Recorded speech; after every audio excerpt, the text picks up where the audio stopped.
guys, we're back with another BTS tutorial. We're doing War of Hormone this time, and we're back on the electric guitar. This is a pretty fun riff, so I decided to do a tutorial for the song, and I don't think there was one up yet. So, cool, here it is. So anyway, without any further ado, actually sorry, before I get to that, remember to give this video a like, comment, subscribe, all that kind of good stuff. And yeah, without any further ado, let's zoom into the fretboard and get a closer look.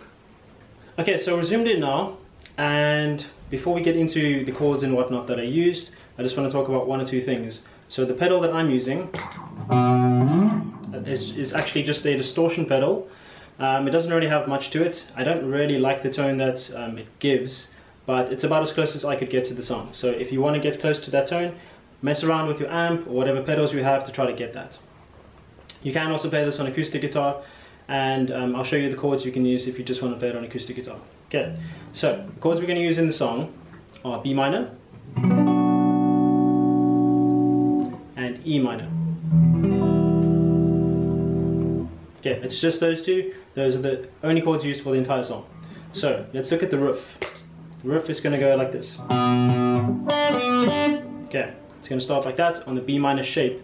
We don't actually play the entire B minor, so we play the 5th string there, the 2nd string, and the 3rd string.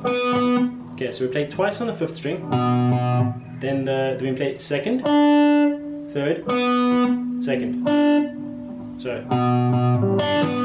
and you don't want to let them ring out, because otherwise then you get too much noise. So if you let them ring out, it's going to sound like this.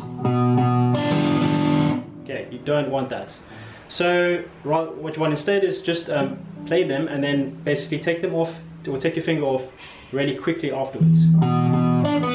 That's why you can see me doing a lot of movement with my left hand, okay? Normally you wouldn't want a lot of movement, but this time you do, okay? So you're going to play that 3 times. On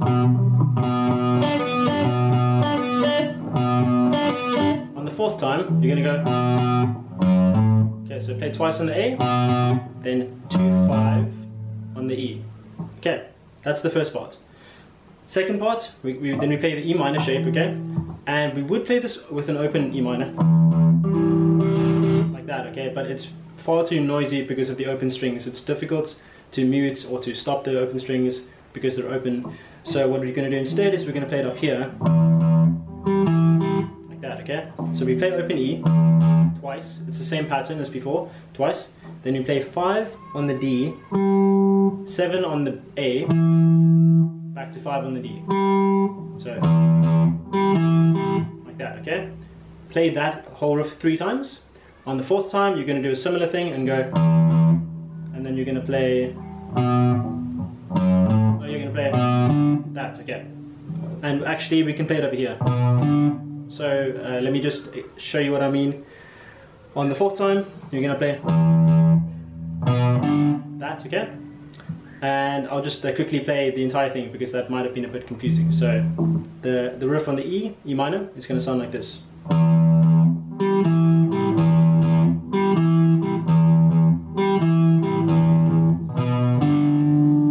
Cool.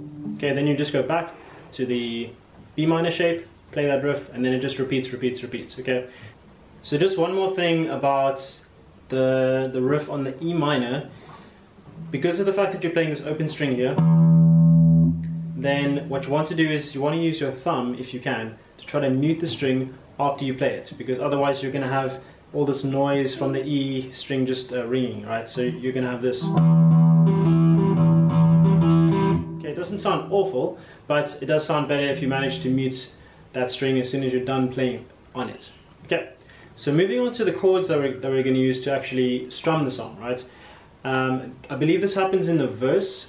You hear the chords definitely played through the verse, and I'm not sure where else in the song, but I know the riff disappears for the verse, and I think it's still played on the bass guitar, but not on electric. So here's what we're going to do. I'm going to play it with a cleaner tone now. It's going to be really simple. We're just going to do 2 down strums on each chord, right? So. Okay, so same as we would, we still stay on the B minor, where we play that 4 times, play it again 4 times. E minor.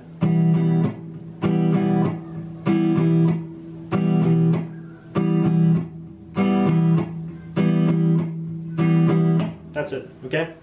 And so what else can I tell you about this? If you're finding that a bit boring, especially if you're playing this on acoustic guitar and that's all you're playing, then you can definitely spice it up with some muting or something like that. So you could do something like this.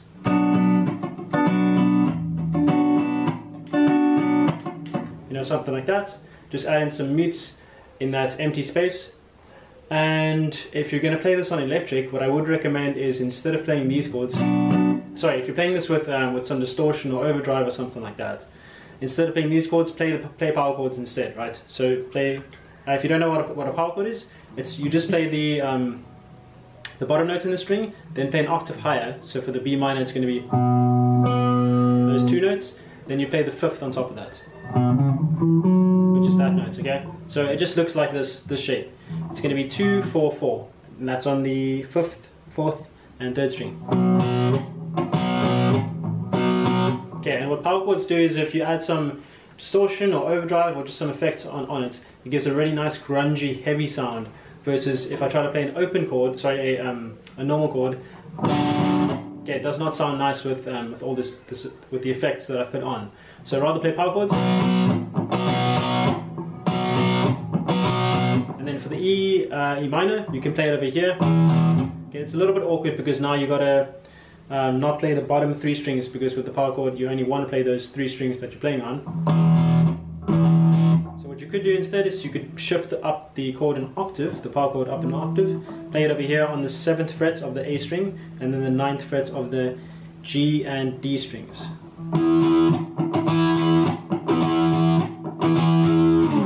Okay, and that's it, guys. That is the entire song. Hey guys, thank you so much for watching the video, and if you did enjoy it, please remember to give it a like, to comment, subscribe, all that kind of good stuff, and please leave suggestions for what other songs you'd like me to make a tutorial for. Anyway, until next time guys, I hope you have a great day, and I'll see you next time.